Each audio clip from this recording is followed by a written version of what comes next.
اعوذ باللہ من الشیطان الرجیم، بسم اللہ الرحمن الرحیم۔ لاکھوں کروڑوں درود و سلام ہوں حضرت محمد مصطفیٰ صلی اللہ علیہ وآلہ وسلم اور آپ کی آل پر۔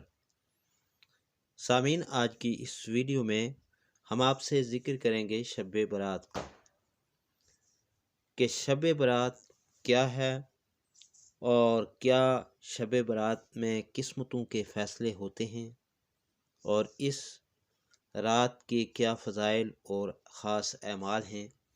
یہ ساری تفصیلات آپ آج کی اس ویڈیو میں سن سکیں گے، لیکن ویڈیو میں آگے بڑھنے سے پہلے آپ سے گزارش ہے کہ اگر آپ ہمارے یوٹیوب چینل پر نئے ہیں تو اسے ضرور سبسکرائب کر لیں تاکہ ہماری ہر نئی آنے والی ویڈیو کا نوٹیفیکیشن آپ کو مل سکے۔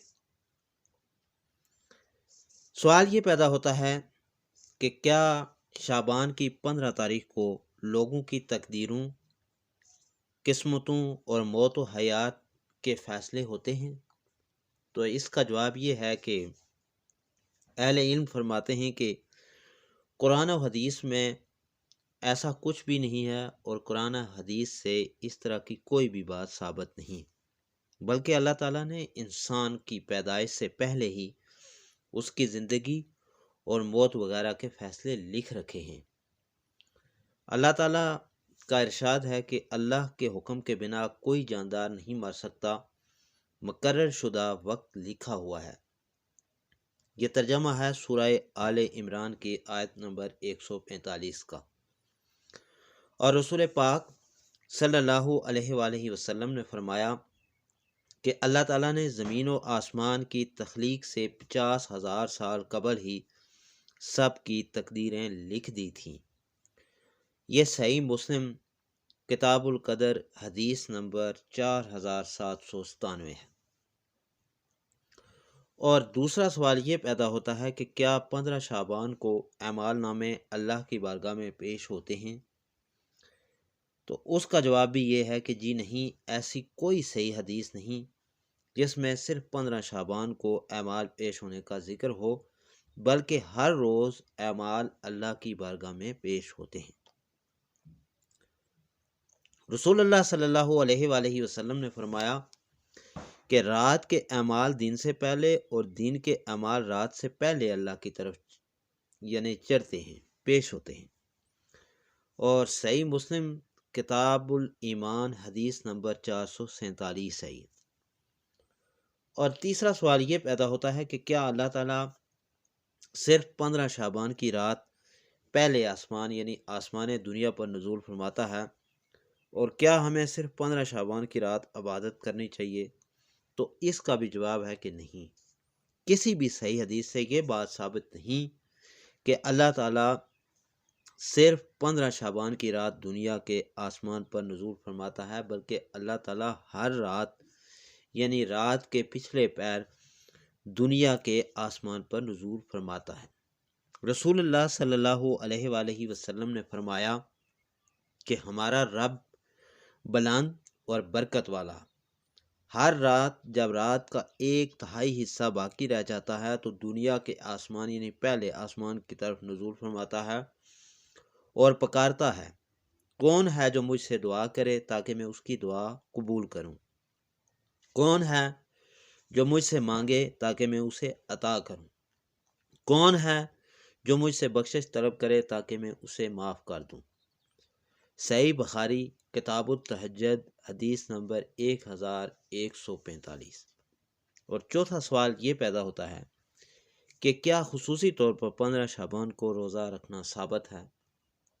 تو اس کا بھی جواب ہے کہ جی نہیں، کسی بھی صحیح حدیث میں صرف 15 شعبان کو روزہ رکھنے کا ذکر نہیں، بلکہ رسول اللہ صلی اللہ علیہ وآلہ وسلم ماہ شعبان کے اکثر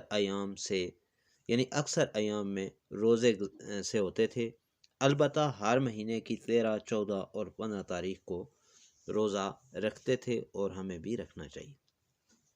ام المومنین سیدہ عائشہ صدیقہ مطہرہ رضی اللہ عنہا فرماتی ہیں کہ میں نے نبی صلی اللہ علیہ وآلہ وسلم کو شعبان سے زیادہ کسی مہینے میں اتنے روزے رکھتے ہوئے نہیں دیکھا۔ اور 5واں سوال یہ پیدا ہوتا ہے کہ کیا 15 شعبان کی رات فوت شدگان کی روحیں گھروں کی طرف لوٹتی ہیں، اور کیا اس رات خصوصی طور پر قبرستان جانا چاہیے؟ تو جناب اس کا بھی جواب یہ ہے کہ جب کوئی بندہ فوت ہو جاتا ہے تو اس کی روح اس دنیا سے عالم ارواح میں منتقل ہو جاتی ہے، اور دنیا سے اس کا رابطہ ہمیشہ کے لیے ختم ہو جاتا ہے۔ اللہ تعالیٰ نے فرمایا ہے یہاں تک کہ جب ان میں سے کسی کو موت آنے لگتی ہے تو کہتا ہے کہ اے میرے رب، مجھے واپس لوٹا دے تاکہ میں اس دنیا میں نیک کام کروں جسے میں چھوڑ آیا ہوں۔ تو اللہ تعالیٰ فرمائے گا کہ ہرگز نہیں، یہ تو بس ایک بات ہے جو وہ حسرت سے کہنے والا ہے، اور ان سب روحوں کے آگے اس دن تک ایک برزخ ہے جس دن وہ قبروں سے اٹھائے جائیں گے۔ اور 15 شعبان کی رات خصوصی طور پر قبرستان جانے کے حوالے سے کوئی صحیح حدیث نہیں۔ ویسے بھی قبرستان جانے کا مقصد ہرگز یہ نہیں کہ وہاں جا کر صرف اہل قبرستان کے لیے دعا کی جائے، کیونکہ فوت شدگان کے لیے مغفرت کی دعا تو مسجد میں اور گھر بیٹھ کر بھی کی جا سکتی ہے، بلکہ قبرستان جانے کا اصل مقصد لوگوں کو موت یاد کرنا ہے۔ رسول اللہ صلی اللہ علیہ وآلہ وسلم نے فرمایا کہ قبروں کی زیارت کیا کرو، یہ موت یاد دلاتی ہیں۔ اور اسی حوالے سے سامعین، چھٹا سوال یہ پیدا ہوتا ہے کہ کیا شب برات کے الفاظ قرآن و حدیث سے ثابت ہیں، اور کیا یہ اسلامی تہوار ہے؟ تو اس کا جواب یہ ہے کہ جی نہیں۔ شب فارسی زبان کا لفظ ہے جس کے معنی ہے رات، اور برات عربی زبان کا لفظ ہے جس کا مطلب ہے بیزاری، دوری، لا تلکی اور نجات۔ ان الفاظ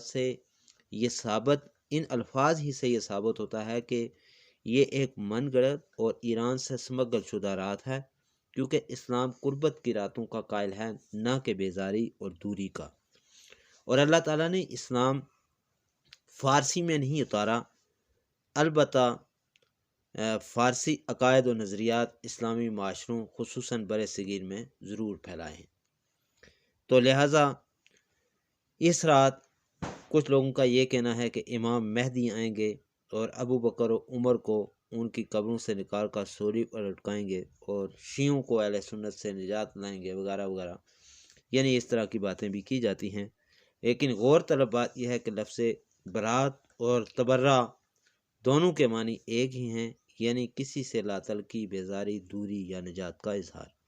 اللہ تعالیٰ ہمیں قرآن و حدیث اور اہل سنت کے اصل منہج کو سمجھنے اور عمل کرنے کی توفیق عطا فرمائے۔